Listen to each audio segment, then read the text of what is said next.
বলো বন্ধু, ছেলেরা যে কয়জন বাবা ভিতরে বসছে একজনই বুঝো ভাইয়া, একজন। আমার 30 বছরে আমি সবসময় এটা ভাবি, 30 বছরও যদি আল্লাহর কথা বলি, আর 30 বছরে বছর প্রতি যদি একজন যুবক বদলায়, খোদার কসম আমি মনে করি কোনো এক যুবকের চোখের পানির বরকতে আশা তো করি আল্লাহ মাফ করে দিবে আমাকে।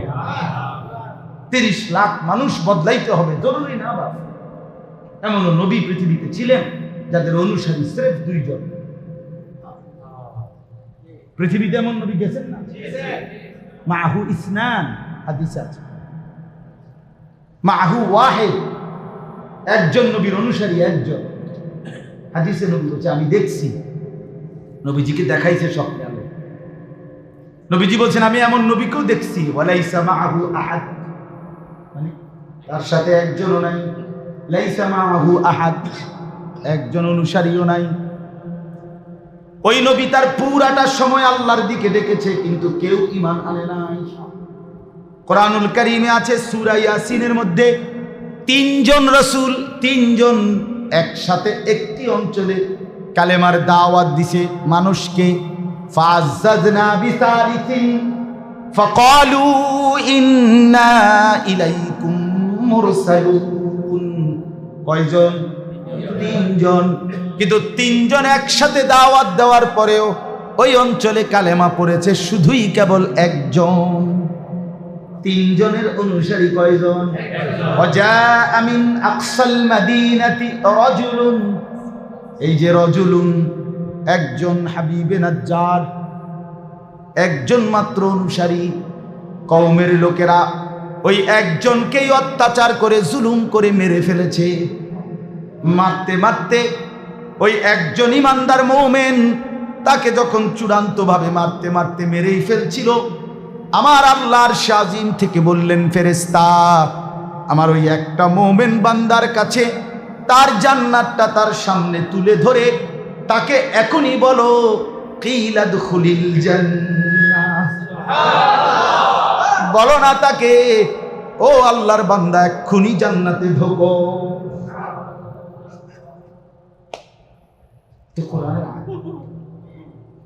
قال يا ليت قومي يعلمون। ওই ইমানদার সাথে সাথে বলে উঠছে, হায় আমার জাতি, তোমরা যদি বুঝতা, তোমরা তো আমারে মারো নাই, বরং আমারে নিজ হাতে তোমরা জান্নাতে তুলে দিলা।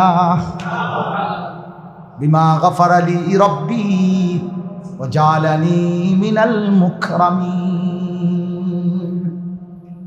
জন্য বদলাও বন্ধু, বদলাও, ফিরে আসো জিন্দেগি। আজকেই যারা নামাজ পড়ো নাই দোস্ত, কেন পড়লাম? কেন পড়লাম? 5 ওয়াক্ত নামাজ যাদের কপালে জুটলো না বন্ধু, কেন পড়লেন? এই ছেলেরা, বাবারা বলেন, ফজরের নামাজ পড়েন না যারা, কেন পড়েন না? কেন? ভোরবেলায় মালিকের কথা মনে পড়ে না? এত লম্বা হায়াতের মধ্যে আল্লাহ তাআলা সব দিলেন, তাকে আপনি স্মরণ করবেন না? এমন দয়ালু মুনিব আর কে আছে? এমন মেহেরবান মাওলা আর কে আছে? ইয়া আইয়ুহাল ইনসানু মা গাররাকা বিরাব্বিকাল কারীম। আল্লাহ বলে, বান্দা বলো না আমার চাইতে দয়ালু মুনিব কাকে তুমি পেলে, যাকে পেয়ে আমাকে ভুলে গেলে? কে সে? কোন মা যদি সন্তানকে বলে, বাপ আমার চাইতে বড় বেশি আপনজন তুই কাকে পেলি বাপ, যে কারণে আমি মাকে ভুলে গেলি? আমার ছোট ভাই একদিন আমার মাদ্রাসায় গত শনিবারে ইসলাহি মাহফিলে গেছে, তো আমার আম্মা আমার বাসায় মাদ্রাসার পাশেই, মায় আমার বিবিরে বলে রাখছে, আমার ছোট জন হেতে আসবে মাসুদ, তার লাগে তরমুজ খাইতে রাখো, আঙ্গুর ইয়া করে রাখো, এটা আইব রাখো, আমার লগে দেখা করে যাইব। মানে আমার ছোট ভাই সে থাকে কুমিল্লা শহরে, আর আমি থাকি তো ময়নামতি ক্যান্টনমেন্ট, আমার মাদ্রাসার পাশে বাসা। তো আমার আম্মা এখন আমার কাছে, ভাইদের কাছেও থাকে, আমরা মিলেমিশে থাকে।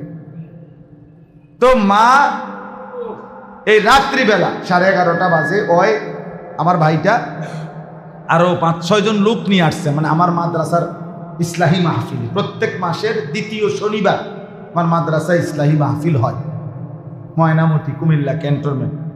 আমার শায়েখের মাদ্রাসা হলো শেষ শনিবার, আল্লামা মুফতি মুশতাকুন নবী কাসেমি হজরতের মাদ্রাসা। তো ওই আরও যে 4-5 জন লোক নিয়ে আসছে, তার খেয়াল ছুটে গেছে, রাত হয়ে গেছে 11:30, ওই গেছে গা বাসায় কুমিল্লা শহরে। পরের দিন আমি যে রাত্রে এসে শুইছি ফজরের নামাজের টাইমে, আমি মারে উঠেছি, ওই যে মার রুমে দিয়ে যে মা নামাজের জন্য উঠেন, উঠাইয়া মা মুখ চোখ খুললে বিশ্বাস করে মা প্রথম কথাটা বলছে, ফুত হেতে আমার লোকে দেহা না করিয়া কেমনে গেল ওই আমার বাড়িটা, যে বাড়িটা। মানে আমি অবাক হয়ে গেলাম, হায় মা, একবার তোমার সাথে সন্তান দেখা করলো না তো ফজরের ওয়াক্তে মার প্রথমেই মনে পড়লো এই কথা যে ফুত হেতে আমার লোকে দেখা না করিয়া কেমনে গেল।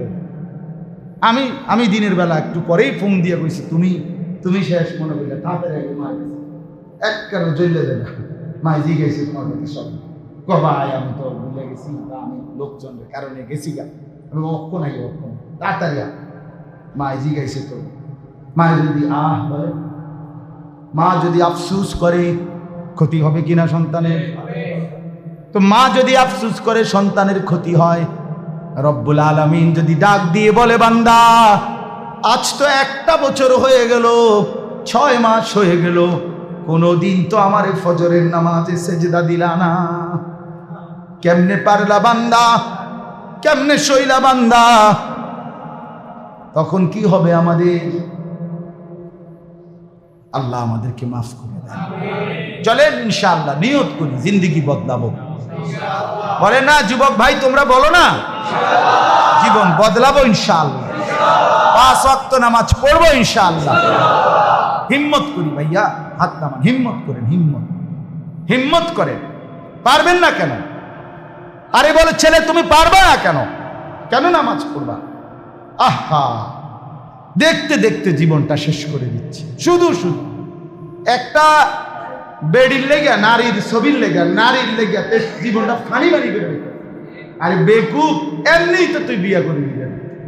এত বাপ দাদা 14 গোষ্ঠী স্বামী স্ত্রী মিলন বিবাহের এই সম্পর্কের ভিত্তিতেই তো আমরা এই পর্যন্ত আইছি। তো এটা একটা সাধারণ বিষয়, ঠিক কিনা? বিষয় নারী পুরুষের এই সম্পর্ক, এটা তো হবেই, মিলবেই। আল্লাহ তো বলছেই আমি যাকে পুরুষ বানিয়েছি তার দেহের অংশ থেকে তার স্ত্রীকে বানাইছি। অমিন আয়াতিহি আন খালাকা লাকুম মিন আনফুসিকুম আজওয়াজা, আমি তো বানাইছি। এটা একটা সাধারণ কথা, তুমি কেন পাগল হয়ে গেল, এরকম কুত্তার মতো হয়ে গেল কাজে সারাদিন বেড়ি চাইতে বলেন না কেন? বলো ছেলেরা, বলো কত লক্ষ বেড়ি দেখলে তোমার শখ মিটবে? কত উলঙ্গ, লোনা পানি, পরিষ্কার কিতাবে আছে আমরা পড়ছি, লোনা প্রাণী তৃষ্ণা। ওই এই বেটা লাইটটা নাও বেটা, ফালতু বেটা, ছাড়ো হেলাম ছাড়ো, গাফেল। ও হে ছায় কারে করে খুঁজে পাইছে না কারে? তোমারে বলি, তুমি মোবাইলের যে লাইট জ্বালাই রাখছো তোমারে বলছি, তুমি মানুষ পায় পাও না, কারে কই?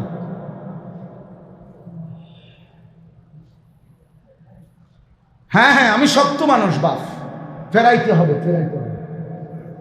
ছাড় দেওয়ার কোনো সুযোগ নেই। কে ফিরাবে আমার সন্তানদেরকে? মুসলমানের এই ছেলেদেরকে ফেরাবে কে বলেন? আমরা ফেরাইতে, আমরাই চেষ্টা করি। হাল ছেড়ে দিলে আগামী দিনে ইসলামের জন্য লড়বে কে? মাহাদির পক্ষে লড়বে কে? দাজ্জালের বিরুদ্ধে লড়বে কে? শুধু ফিলিস্তিন নির্যাতিত, দেখতে দেখতে সারা পৃথিবীর মুসলমান খুব অল্প সময়ই নির্যাতিত হবে বন্ধু।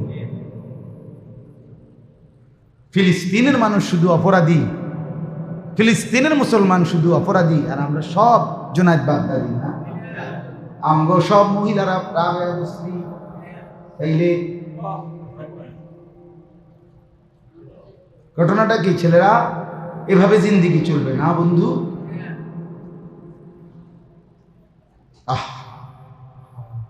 আল্লাহ মাফ, কি যেন বলতেছিলাম, কি একটা উদাহরণ দিতেছিল। হ্যাঁ মাশাআল্লাহ, জাযাকাল্লাহ, হাইয়াকা। মানে কিতাবের মধ্যে আছে লোনা পানি, তৃষ্ণার্ত ব্যক্তি যদি পানি লবণাক্ত পানি খায় তৃষ্ণা মেটে না। কি মেটে না? বরঞ্চ আরো তৃষ্ণা হয়। যতক্ষণ পর্যন্ত পবিত্র পানি, মিষ্টি পানি পান না করে ততক্ষণ তার তৃষ্ণা নিবারণ হয় না। এই জন্য লোনা পানি তৃষ্ণা নিবারণ করে না, বরং আরো কি বানায়? তৃষ্ণার্ত বাড়ায়, তৃষ্ণা বাড়ায়। এই জন্য হারাম নারী, নাজায়েজ নারী, এই জন্য অবৈধ নারী, বিবাহ বহির্ভূত নারী আল্লাহর কসম তৃপ্তি আনে না, বরং তোমার ভিতরে অতৃপ্তি, নেশা আরো বাড়াবে। তোমারে একদিন নষ্ট করতে করতে জীবন, যৌবন, শরীর, স্বাস্থ্য শেষ কইরা দজভঙ্গ একটা হার্বাল কোম্পানির কাস্টমার বানাইয়া ছেড়ে দিবে। হার্বালে শেষে এই লাল পোস্টারওয়ালা হার্বাল। হ্যাঁ, জেন দিয়া লাগায়, হ্যাঁ 30টা লাগায়, 30টা সবটি লাল, মানে রেড অ্যালার্ট, বিপদ সংকেত। যারা ফচ্চা গেছো আসো, আবার ঠিক করে দিব, আবার যাইবা। হ্যাঁ হ্যাঁ, আবার গুনাহ করবা, আবার নাফরমানি। নাউযুবিল্লাহ, নাউযুবিল্লাহ। আল্লাহ আমাদেরকে মাফ করে দেন। এই জন্য মাওলানা আপনিও ফিকির করেন, 2 মাস পরে হোক, 3 মাস পরে হোক, সবাই আমরা আসতেই হবে সবসময় এমন কোন, আপনি বলেন, আপনারাই বলেন, ইমাম সাহেবরা আপনারা যার যার মসজিদে জুমার নামাজের বয়ান আরো প্রাণবন্ত বানান, আর একটু সময় বাড়ান, আর একটু ফিকির নিয়ে বলেন, উম্মতকে বুঝাইতে চেষ্টা করেন, আর একটু সময় দেন। আসরের নামাজের পরে আপনি 2টা কথা বলেন, ফজরের নামাজের পরে আপনি 2টা কথা বলেন। বিভিন্ন ফাঁকে ফাঁকে চেষ্টা করে বলে আমি কইলে হুজুর লোক হইতো না, না লোক দিয়ে আপনি করবেন, আপনি 3 জনকে বলেন, আপনি 2 জনকেই বলেন। 2 আল্লাহর বান্দা যদি বদলে যায়, তাইলে এই 2 জনের বরকতে আরো বহু মানুষ বদলে। আমি তো এই সেদিনও বয়ান করছি এক জায়গায়, সকালবেলা হাজিদের প্রশিক্ষণের উপরে মধ্যে, সকাল 8:30 থেকে 10টায়, গত সপ্তাহে একেবারে 1.5 ঘন্টা বয়ান করছি। গুনা 7 জন মানুষ, না এর বেশি হয়েছে না, ওভার সিস্টেম না, এরা তো শুধু হাজিরা আইসেই 7 জন, খালাস আল্লাহর জন্য বলেন। কিছুদিন আগে একবার এক মাহফিল, ও বেচারা কোনো ডেট পায় না, তা মানে আমি বলছি আসরের আগে বয়ান করি। হ্যাঁ হুজুর এই সময় তো লোক হইতো না। আমি আমনে আর আমি আমি তো থাকবো হুজুর, আমি আমি তো ঠিক আছে, আমি পরে আমি আসরের আগে 1 ঘন্টা 10 মিনিট প্রায় বয়ান করছি। এই ঠিক গোনা 8 জন মানুষ, 9 জন না 8 জন, খালাস। সমস্যা কি? আল্লাহর জন্য বলা। এই জন্য আমি বুঝাইলাম আর কি, এখানে জনপ্রিয়তার কিছু নেই। উনি জনপ্রিয়, উনি কম জনপ্রিয়, উনি আইলে লোক হইব, উনি আইলে লোক হইতো না, না না না, লোক আসা যাওয়া মাকসাদ তো না, মানুষের পরিবর্তন মাকসাদ, পরিবর্তন মাকসাদ। আমাদের এই যে হাফেজ সাহেব, হাফেজ আবু সাইদ ভাই, ও নইয়ার তার মাদ্রাসা, ওইখান থেকে আসছে এখানে আজকে ইসলাহি মজলিসে। তা আমি ওনার মাদ্রাসায় এই রবিবারে গেছি। শনিবার রাতের 11:30 বাজে ওনার ভাই ইয়াসিন ভাই হাফেজ শুনছে যে আমি রবিবার দিন নলচক মাদ্রাসায় মাগরিব বাদ বয়ান করব। তা আমার কইতেছে হুজুর এসার পরে যাওয়ার সময় আমগো মাদ্রাসায় একটু আইবিননি খানা খাবে। আমি বললাম না, এসার পরে আমার বয়ান নাই, তবে আমি ওই নলচক মাদ্রাসায় নতুন মেশকাত জামাত খুলছে, ওনাদের অনেক আবদার ছিল, ওইখানে একটু পড়াইতাম ছাত্র করে।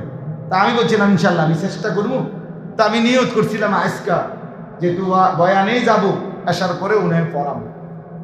উনি আমার এইখান থেকে আইসা ফজরের পরে আবার বলতেছে, হুজুর আমি আজকের দিনেই রাত্রে আসার পরে ইসলাহি মাহফিল এই মাদ্রাসায় করাইতে চাই, আমনে কুদুরে এনে আইবেন। আর তখন আমি বললাম ঠিক আছে আমি যাব, প্রয়োজনে আমি আবার ফোন দিলাম মাদ্রাসায়, দিয়ে বলছি যে আপনাদের ছাত্র করে আমি আসরের পরে পড়াবো, আমি আপনাদের এখানে এসে দুপুরের খানা খাবো, নলচোখ খাইয়া পড়াবো।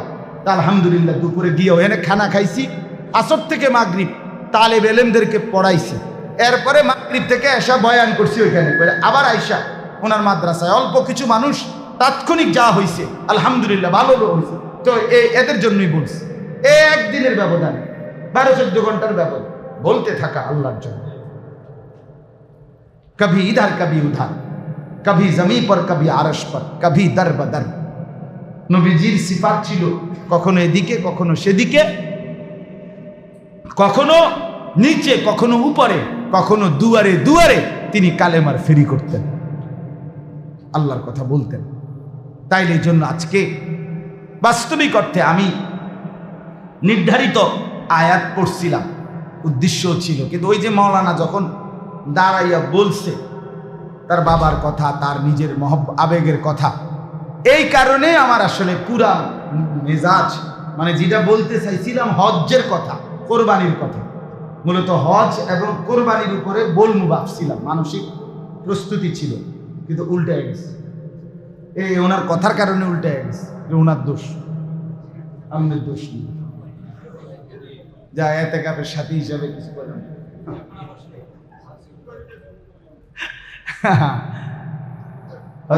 এই জন্য বললাম, অর্থাৎ মূল কথা ছিল ওরা যে বলছিল এই কথাটা, যে মহল্লার এই মানুষগুলো যদি দিন শিখে, বাচ্চাগুলো কোরআন পড়ে, হাফেজ হয়, তাহলে আপনাদেরই লাভ, ঠিক কি না বলেন? তো ও কথাটার কারণে আমি এগুলো বলছি। আসলে তো বাস্তব, আপনাদের ছেলেগুলো নামাজি হবে, আপনাদের সন্তানরা দিন শিখবে, আল্লাহর কোরআন পড়বে, কেন আপনারা এটার জন্য চেষ্টা করবেন না বাপ?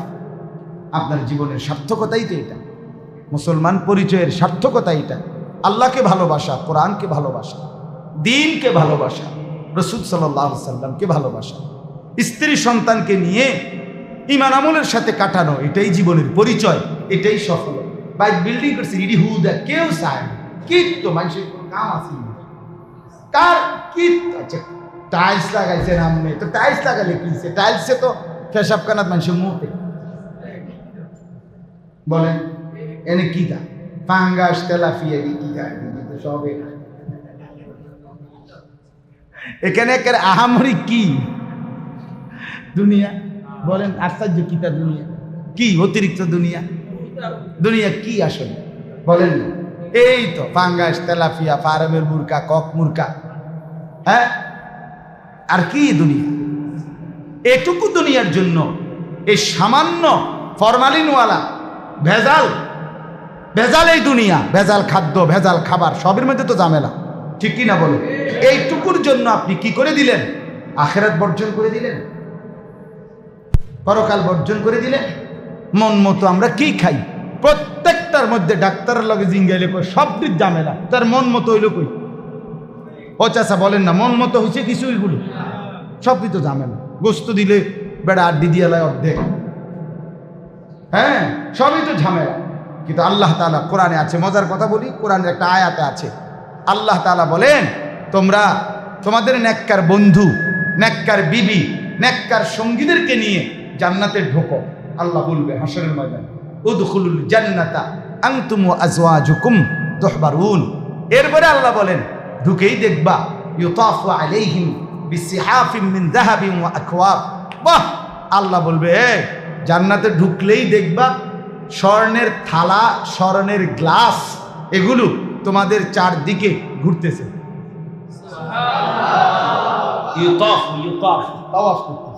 মানে ঘুরতেছে। তো এবারে থালাও বারবার ঘুরে আইয়ে, প্লেট আর গ্লাসও ঘুরে ঘুরে আসে, কিন্তু কিছু নাই, প্লেটেও কিছু নাই।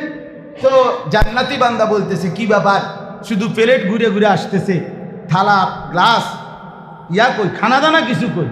আল্লাহ তাআলা তখন বলবে, বান্দা আমি তো দিতেই চাচ্ছি, কিন্তু এখন যে আজ সিদ্ধান্ত নিছি, তুমি যা চাইবা মন মতো তোমার আমি দেব, তুমি বলো, আমি দিতে থাকি। ওয়াফিহা মা তাশতাহিহিল আনফুস, তুমি যা চাইবে বান্দা তাই দেব, তোমার মন মতো। এজন্য খালি রাখছি, আমি যদি আপেল দেই, তোমার যদি মালটা মন চায়, কথা কয় না? তাইলে তুমি খাইবা বুটমুড়ি, আমি দিছি বন রুডি, হইব কেমনে? না না, আমি আর কি, আমি বুটমুড়ি মধ্যে মনে হয় জান্নাতও ফেরেশতা আমার জিঙ্গেলি কোন আমনে করে বুটমুড়ি দেয়। বুটমুড়ির প্রতি আমার এই এক ধরনের একবার আমি মক্কা শরীফ আল্লাহর ঘরে মসজিদে হারামে আপনার মাগরিবের আগে ইফতার তো ডেইলি করে রমজানের রাতে উমরায়। তা আমি আমার শায়েখ আল্লামা মুফতি মুশতাকুর নবী সাহেব হুজুরে সহ আমরা ইফতার করতেছি হারামে। তো হুজুরে আমি বলি, হুজুর বহুত দিন হয়েছি বুট মুড়ি না, ওখানে তারা বুট মুড়ি দেয় না, কিন্তু ওখানে বাঙালি হোটেল আছে, ওগুলোতে বুট মুড়ি বেচে, আলাদা কিনতে হয়। তো মাগরিবের নামাজ পড়ছি আপনার হুজুরের এই সাইডে, আমি একটু এদিক দিয়ে দাঁড়াইছি। তা আমাদেরই একজন সাথী জিদ্দার থেকে আসছে, উনি আসতে এই বুট মুড়ি নিয়ে আসছে হুজুরের সামনে খুলতে দেরি, হুজুরের শুধু দেখছে বুট একেবারে মসজিদে হারামে চিৎকার দিয়ে, মাওলানা আনিস বুট মুড়ি ভর্তি করে, মানে মনে হয় যেন ব্যস্ত বিকেছে। আল্লাহ তাআলা বলেন ওয়াফিহা মা তাশতাহিহিল আনফুস, তুমি যা চাইবে আমি তা দেব। আল্লাহ বলে বান্দা সেদিন মনে কি পড়ে 60টা বছর দুনিয়ায় আমি অনুরোধ করেছিলাম, বান্দা দুনিয়ায় তুমি যা চাইবে মন মতো তুমি কইরো না, এখন দুনিয়ায় তোমার মনটা তুমি বাইধা রাখো, আমার হুকুমটা তুমি পালন করো। আল্লাহ বলেন এইবার জান্নাতে এনে বান্দা অনন্তকালের জন্য আমি তোমার মন খুলে দিলাম, তুমি যা চাইবে আমি তা দিতে থাকবো। আজ আর মনের কোনো বাঁধন নাই, আজ আর কোনো বিধি নিষেধ নাই, চলো চাইতে থাকো। বলো কি কি অপূর্ণ স্বাদ ছিল বাকি। কত মানুষকে দেখছো দুনিয়া ভোগ করে, তুমি ভোগ করতে পারো নাই বান্দা, হালাল রোজগার কম ছিল এই জন্য। কত মানুষ নর্তকী দেখছে, তুমি দেখো নাই, আমি জানি বান্দা তুমি কষ্ট করে নোয়ায় রাখছো, মনের বহু চাহিদাকে তুমি দমাইছো আমার কারণে। আজকে তোমার মনের চাহিদা খুলে দিলাম আমি, আজ তুমি চাইবে আমি শুধু দেব। আখিদিনা মা আতাহুম রাব্বুহুম, আল্লাহ বলে বান্দা এর অতিরিক্ত আবার আমি নিজের থেকেও দিতে থাকবো, তুমি কেবল নিতে থাকবা। কারণ তাও তো জানি চাইতে চাইতে তুমি আর কয়টাই জানো, তুমি কয়টা ফলের নাম কইতে পারো? কথা কয়। আচ্ছা ঠিক আছে, তোমার মন মতো, আপনার আমার মন মতো কয়টা, আপনি কয়টা কইতে পারবেন? আপনার 20টা ফলের নাম কইতে পারবেন। আল্লাহ তাআলার জান্নাতে ফল আছে 20 কোটি, কথার কথা। তো বাহিরি কি আমি খাওয়াবো না বান্দা? আল্লাহ কয় না, খাওয়াবো। লাহুম মা ইয়াশাউনা ফিহা ওয়া লাদাইনা মাজিদ। কোরআন শরীফের তালায় মালিকের কথা শুনলেই মজা না? আহা, আল্লাহ বলে বান্দা এই জান্নাতে তুমি যা চাইবে তাও পাবে, আর তোমার চাওয়া শেষ হলে ওয়ালাদাইনা মাজিদ, আমি আল্লাহর কাছে আরো আছে, আরো আছে, আরো আছে, আরো দেব, আরো দেব। আল্লাহ জান্নাতে আরো দেবে, আরো দেবে, আরো দেবে। জান্নাতি বলবে আর লাগবে না, ফেরেশতা বলবে লাগবে। বেটা বাবা, বেটা খাবে একদম, বেটা হাইজদামি করো, বেটা কি কষ্টটা করছো তুমি আমি জানি না, বেটা খাওয়া, বেটা আরো খা, কার না আমার শরীরে অসুবিধা। আরে কোনো অসুবিধা নাই এখানে বেটা, না পেশাব আছে, না পায়খানা আছে, না পেট ব্যথা আছে, না গ্যাস্ট্রিকের সমস্যা আছে, কোনো অসুবিধা, তুই খাইবি না বেটা। তুমি লাহুম মা ইয়াশাউনা ফিহা, যা চাইবে বান্দা তা মিলতে থাকবে, আরো দেবে, আরো দেবে, আরো দেবে। দিতে দিতে একটা পর্যায়ে ফেরেশতা থেমে যাবে। আল্লাহ তাআলা বলবে থামলে কেন ফেরেশতা? আল্লাহকে ফেরেশতা বলবে রব্বুল আলামিন সব তো দিলাম আপনার বান্দাকে, আর তো কি দেব? আল্লাহ তখনও বলবেন, তাফসিরে আছে, তখনও আল্লাহ বলবেন ওয়ালাদাইনা মাজিদ, আমার কাছে আরো আছে। এবার ফেরেশতা সরাসরি জিজ্ঞেস করবে আল্লাহ আরো আছে তাইলে সেটা কি?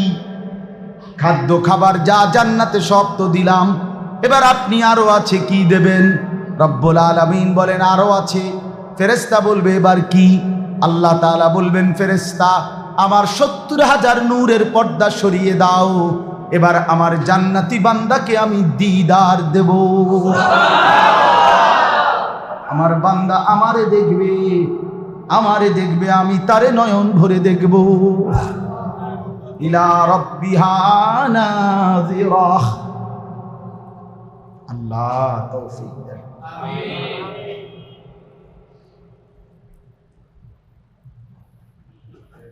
চলেন ইলা রাব্বিহা নাযিরাহ। আল্লাহ বলেন বান্দা আমারে সরাসরি দেখবে। নাযিরা মানে সরাসরি, একেবারে এই যে আমি তোমাকে দেখি তুমি আমাকে দেখো। বন্ধু আমার, আল্লাহ তাআলা কোরআনে বলছেন আমার বান্দা জান্নাতে সরাসরি আমাকে দেখবে, আমি তাকে দেখব। হ্যাঁ, আল্লাহ মাফ করে দেন। চলেন চাচা, ফিকির করি, ভালো হওয়ার চেষ্টা করি, খামখেয়ালি করেন না। চাচারা মুরব্বী যে কজন বইছে এই চাইয়েন কিন্তু কোথায় না কথা কোয়াইন না কথা কইেন না। কয় তো বুঝি তো, আরে ভালো ভালো কথাই তো পারি না, শেষ। মানে 2 ঘন্টার উপরে পানি দিয়ে লাগছে। এই সমস্ত বেড়াই না কথা কোয়াইন না কথা কইলে হইতো না, না চাচাইডি কইলে হইতো না। শেষ বয়স যদিও বাতখানা তো বন্ধ করেন নাই, দুনিয়া বন্ধ করেন নাই। 90 বছর 98 বছর 95 বছরের চাচা শুয়ে রয়েছে লম্বা হইয়া। যদি কানে কানে দিয়া কম চাচা আমার ঘরের লগে দিয়া যে 4 শতক সারা দিয়ে নিয়ত করছি বেচালাম লইবেন নি, চাচা সোজা একদম সোজা বইয়া যাবে, সোজা। বাবা কৌবাতি যা, আমি তো এটার জন্যই বাইচা রইছি। কত আগেই তো সেই জানুয়ারি ফেব্রুয়ারির দিকেই তো চলে যাইতাম।